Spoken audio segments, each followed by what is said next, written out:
Hi everyone, we are from group 5. There is Azizu Kalbi, Nabila Harissa Rahmadi, Lauza Sabrina Yosef, Muhammad Zaki Faindra, and also me, Ananda Daniel Putrandraha. Okay, now we will present the result of our discussion about semantics and pragmatics. Semantics, the meaning of language. We use language to convey information to others, ask questions, give comments, and express wishes. To begin with, you know when a word is meaningful or meaningless, and you know when a sentence is meaningful or meaningless. All of this knowledge about meaning extends to an unlimited set of sentences, just like our synthetic knowledge, and is part of the grammar of the language. One goal of linguistics is to reveal and make explicit this knowledge about meaning that every speaker has. The study of the linguistic meaning of morphemes, words, phrases, and sentences is called semantics. Next, what speakers know about sentence meaning. In this section, we discuss the linguistic knowledge you have that permits you to determine whether a sentence is true or false. When one sentence implies the truth or falseness of another, and whether a sentence has multiple meanings. Truth. We will limit our discussion to declarative sentences like Jack swims and Jack kissed Laura, because we can judge these kinds of sentences as either true or false, having occasion to talk of lying and false representation. It was much difficulty that he comprehended what I mean.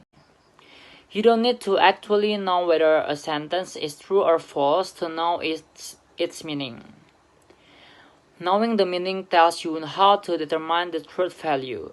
If the sentence was crumple, horn, snork, axe, incardenine, narcolepsy, you would find it meaningless because you wouldn't have the foggiest idea how to determine whether it is true or false. Reducing the question of meaning to the question of truth conditions has proved to be very fruitful in understanding the semantic properties of language. Rather, they are true or false in a given situation, as we previously saw with Jack swims. But a restricted number of sentences are indeed always true regardless of the circumstances. Their truth is guaranteed solely by the meaning of their parts and the way are put together. Similarly, some sentences are always false. Entailment and related notions. Often, deductions can be made based on language alone. If you know that the sentence Jack swims beautifully is true, then you also know that the sentence Jack swims is true. This meaning relation is called entailment. We say that Jack swims beautifully entails Jack swims. More generally, one sentence entails another if whenever the first sentence is true, the second one is also true in all conceivable circumstances. Generally, entailment goes only in one direction. So while the sentence Jack swims beautifully entails Jack swims, the reverse is not true. Knowing merely that Jack swims is true doesn't necessitate the truth of Jack swims beautifully. Jack doesn't swim entails Jack doesn't swim beautifully. The notion of entailment can be used to reveal knowledge that we have about other meaning relations.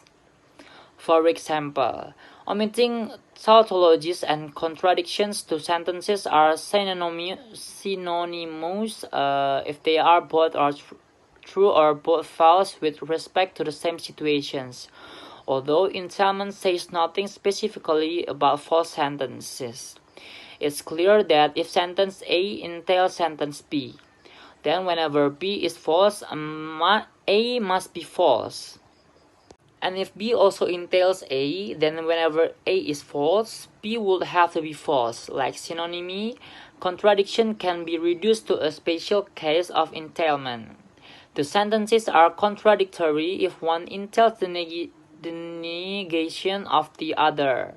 For instance, Jack is alive entails the negation of Jack is dead, namely Jack isn't dead. Similarly, Jack is dead entails the negation of Jack is alive, namely Jack isn't alive. The notions of contradiction and contradictory are related in that if two sentences are contradictory, their conjunction with an is a contradiction. Ambiguity. Seen on a sign in the lunchroom of an electric utility company. The sentence is structurally ambiguous because it's associated with two different phrase structures, each corresponding to a different meaning. Semantic rules. In this sentence, Jack swim, we know that is a proper name, refers to a precise object in the world, which is referent. For instance, in the scenario given earlier, the referential meaning of Jack is the guy who is your friend and who is swimming happily in the pool right now. Based on this, we conclude that the meaning of the name Jack is individual refers to. Just as referent of Jack relies on what's happening in the world, whether Jack exists and whether he is swimming in the pool right now, the referent of swim depends on what's happening in the world.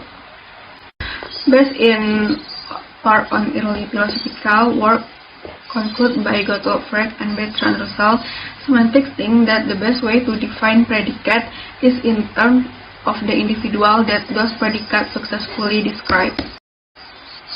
Semantic Rule 1. Rule 1 states that a sentence composed of subject NP and a predicate FP is true if the subject NP refers to an individual who is among the members of the set that constitute the meaning of the VP. The sentence Jack is Laura. Between this example and the previous one is the we know has a transitive verb that requires an extra NP in object position. Semantic Rule 2. The meaning of the sentence is derived by first applying semantic rule, which establishes the meaning of the VP as a certain set of individual, to kiss Laura. In other words, the sentence is true if Jack kisses Laura and false otherwise. These two semantic rules handle a limitless number of intransitive and transitive sentences. Anomaly. Often semantic violation occur in the sentence. Such sentences are semantically anomalous. Other English sentences make no sense at all because they include words that have no meaning. They are uninterpretable. So all of these phrases violate some semantic rules. We can understand then breaking the rules creates the desired imagery. The fact that we are able to understand, at least interpret anomalous expression and at the same time their anomalous nature. Metaphor. Technically, metaphors are anomalous, but the nature of the anomaly creates the salient meanings that metaphors usually have. Metaphors have a literal meaning as well as their metaphorical meaning, so in some sense they are ambiguous. Time is money, which is an abstract concept, is the subject of multiple metaphors. We save time, waste time, manage time, pass things back in time, live on borrowed time, and suffer the reference of time as the sense of time drive away. Idioms. There are, however, some idioms whose part can be moved without affecting the idiomatic sense. Like metaphors, idioms can break the rules on combining semantic properties. The object of it must usually be something with semantic features edible. As just discussed, the meaning of a phrase or sentence is partially a function of the meanings of the words it contains. Similarly, the meaning of a morphologically complex word is a function of its component morphemes, as we saw in Chapter 2. In this section, we will talk about word meaning and the semantic relationships that exist between words and morphemes. Humpty Dumpty seems unwilling to accept this confession, though fortunately for us there are few such bad eggs among speakers. Each of us know the meanings of thousands of words, theories of word meaning, the reference of the sign, also what I should like to call the sense of the sign. In this sense, a dictionary really provides paraphrase rather than meanings. It relies on our knowledge of the language to understand the definitions. The meanings associated with words in our mental lexicon are not like what we find in a conventional dictionary, although it is a challenge to linguists to specify precisely how word meanings are represented in the mind. One proposal is that the meaning of a word or expression is its reference, its association with the object it refers to. This real-world object is called the referent. If no baby has no reference, but is not meaningless, then something about meaning beyond reference must be present. Again, we see that there must be a dimension of meaning beyond mere reference. Similarly, Barack Obama and the president have the same reference, but the meaning of the NP, the president, is additionally the head of state of the United States of America, which is an element of meaning separate from reference and more enduring. Sense. There must be something more to meaning than reference alone. Conversely, proper names typically have only reference. A name like Clem Cadidal Hopper may point out a certain person. It's referent but has little linguistic meaning beyond that. Philosophers of language dating back to ancient Greece have suggested that part of the meaning of a word is the mental image it conjures up. Although the idea that the meaning of a word corresponds to a mental image is intuitive, it is clearly inadequate as a general explanation of what people know about word meanings. There are gradable pairs of antonyms: big, small hot, cold fast, slow happy, sad. The meaning of adjectives in gradable pairs is related to the object they modify. Gradable pairs give rise to implication, so that an elephant is bigger than a mouse implies a mouse is smaller than an elephant. Another characteristic of certain pairs of gradable antonyms is that one is marked and the other unmarked. The unmarked member is the one used in question of degree. Similarly, tall is the unmarked member of tall or short, fast the unmarked member of fast or slow, and so on. Another kind of opposition involves pairs like give or receive by, or cell teacher or pupil. They are called relation opposites, and they display symmetry in their meanings. In English, there are several ways to form antonyms. Other lexical relations include homonyms, polysemy, and hyponyms. Words like bear and bear are homonyms. Homonyms are words that have different meanings but are pronounced the same, and may or may not be spelled the same.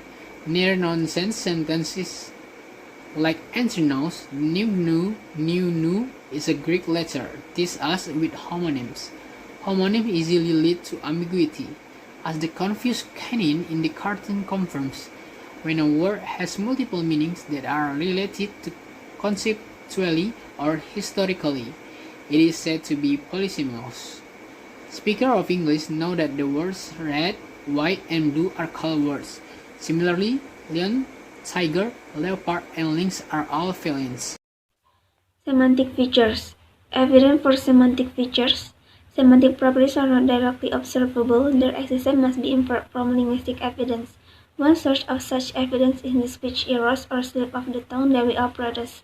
Consider the following unintentional word substitution that some speakers have actually spoken. This is an intended utterance and actual utterance or error. First is bridge of the nose and bridge of the neck. And second is when my gum bleed, and the actual utterance or error is when my tongues bleed. These errors, and thousands of the others that have been collected and cataloged, reveal that the incorrectly substituted words are not random but share some semantic features with the intended word. Next is semantic features of noun. The same semantic feature may be shared by many words. Female is a semantic feature, sometimes indicated by the suffixes that makes up part of the meaning of nouns, such as aunt, maiden, girl, and woman. Semantic properties may have syntactic and semantic effects too. For example, the kinds of determinants that a noun may occur with demonstrate by whether it's a count noun or a mass noun. Consider this data. I have 2 dogs. He has much dogs. I have 2 rice. He has much rice. Count nouns can be enumerated and pluralized. Nouns such as rice, water, and milk, which cannot be enumerated or pluralized, are mass nouns. The next is semantic features of verb. Verbs also have semantic features as part of their meaning. Example: darken cause to become dark, kill cause to die, uglify cause to become ugly. Verbal features like features of noun may have syntactic consequence. First is eventives. Example: Mary was kissed by John. John is kissing Mary. Oysters were eaten by John. John is eating oysters. And the next is statives. The stative sentence is peculiar if not ungrammatical or anomalous. When cast in the same form, the preceding question mark indicates the strangeness. Mary is known by John. John is knowing Mary. Oysters are liked by John. John is liking oysters. And the next is negative polarity items. Mary will ever smile. Mary will not ever smile. I can't visit you anymore. I cannot visit you anymore. Next is argument structure. The argument structure of a verb is part of its meaning and is included in its lexical entry. The verb not only determines the number of arguments in a sentence, but it also limits the semantic properties of both its subject and its object. Next is thematic roles. Relations such as agent and them are called thematic roles. Thematic roles express the kind of relation that holds between the arguments of the verb and the type of situation that the verb describes. Example: the boy threw the red ball to the girl. The boy is agent, red ball is theme, and the girl is goal. Other thematic roles are source, where the action originates, instrument, the means used to accomplish the action, and experiencer, one receiving sensory input. Example: Professor Snape watched Harry Potter with his wand. Professor Snape is source, Harry Potter is experiencer, his wand is instrument. Thematic roles are the same in sentence, they are paraphrases. Example: the dog bit the stick. The stick was bitten by the dog. Number 2. The trainer gave the dog a treat. The trainer gave a treat to the dog. In both sentences in one, the dog is the agent and the stick is the theme. Similarly, in second, the treat is the theme and the dog is the goal. This is because certain thematic roles must be assigned to the same destructive position. Thematic roles may remain the same in sentence, they are not paraphrases, as in the following instance. The boy opened the door with the key opened the door opened. In all three of this sentence, the door is the theme, the object that is open. Next, we have pragmatics. Pragmatics is the study of extra third conditional meaning. Extra third conditional means a result of how a speaker uses the literal meaning in conversation or as a part of a discourse. A. Pronouns and other deictic words. One way in which context can supplement a less than explicit sentence. It means a true words that reserve part of their meaning via context and the orientation of the speaker. Such words are called deictic and include pronouns she, it, I, demonstrative, this, that, adverbs here, there, now, today, prepositions behind, before, and complex expressions involving such words, those, towards, over there. There are two types of context relevant for the resolution of a pronoun. That is linguistic and situational. 1. Pronouns and situational context. Situational context is anything non-linguistic. It often takes the form of a gesture, like pointing or nodding. For the example, he went that way, or who is that marksman? Second one is pronouns and linguistic context. Linguistic context is anything that has been uttered in the discourse prior to or along with the pronoun. There are two different ways in which the reference of a pronoun can be resolved by the linguistic context, i.e., sentence internal and sentence external. Implicature. Implicatures are the inference that may be drawn from a utterance in context when one or another of the maxims is filiated, either purposefully or naively. For the example, when Mary says, "It's cold in here," one of many possible implicatures may be, "Mary wants the heat turned up." Implicatures are like entanglements in that their truths follow from sentence of the discourse, but unlike entanglements, which are necessarily true, implicatures may be cancelled by information added later. For the example, Mary might wave you away from the thermostat and ask you to hand her a sweater. Maxims of conversations speakers of all language adhere to various cooperative principles for communicating, sincerely called maxims of conversations. Such maxims as be relevant or say neither more nor less than the discourse requires. Permit a person to interpret "it's cold in here" as shut the windows or turn up the thermostat. C. Presuppositions. Presuppositions are situations that must be true for a utterance to be appropriate, so that takes some more tea, has the presuppositions already had some tea. Presuppositions are different from implicatures. To cancel a presuppositions, for the example, "Oh, the team didn't lose after all renders the entire utterance. I'm sorry that the team lost inappropriate and in violation of Greece's maxims." No such incongruity arises when implicatures are cancelled. D. Speech acts. The theory of speech acts tells us that people use language to do things such as lay bets, issue warnings, or nominate candidates. By using the words "I nominate Bill Smith," you may accomplish an act of nomination that allows Bill Smith to run for office. Verbs that do things are called performative verbs. The speaker's intent in making an utterance is known as illocutionary force. In the case of performative verbs, the illocutionary force is mentioned overtly. In other cases, it must be determined from context.